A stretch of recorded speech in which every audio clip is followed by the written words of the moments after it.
Déclaration de Betty Assomo, ministre de la Défense, nous avons affaire à un nouveau Boko Haram.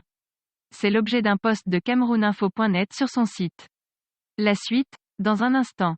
Abonnez-vous en activant la cloche de notification pour recevoir la primeur de nos futures publications.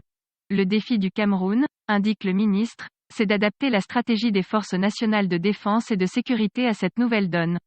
Les autorités camerounaises sont préoccupées au plus haut point par les dernières attaques de Boko Haram dans la région de l'extrême nord. En 72 heures, le groupe terroriste a réussi à frapper 2 postes de l'armée camerounaise, faisant 14 morts, dont 13 militaires et 17 blessés.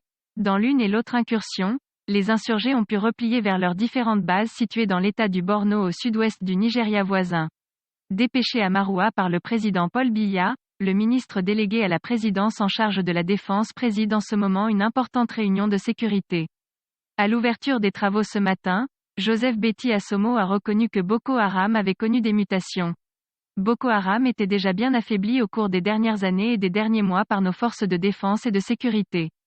Mais l'actualité récente au sein de cette nébuleuse a beaucoup évolué de sorte que nous avons affaire maintenant à un nouveau Boko Haram, a déclaré le MINDEF.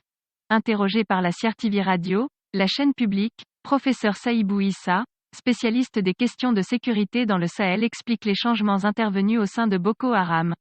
Il va falloir désormais s'habituer à la recomposition de ce qu'on appelait naguère Boko Haram, qu'il va falloir commencer désormais à appeler l'État islamique en Afrique de l'Ouest.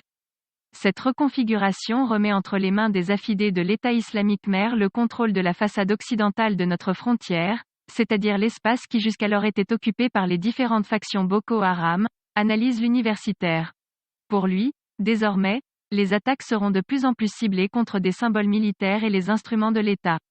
Car, souligne l'enseignant, c'est la propagande de l'État islamique en Afrique de l'Ouest qu'il recommande.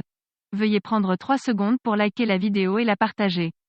N'oubliez pas de vous abonner à la chaîne YouTube, Boudman, sur le site www.camertv.info. À bientôt pour de nouvelles publications.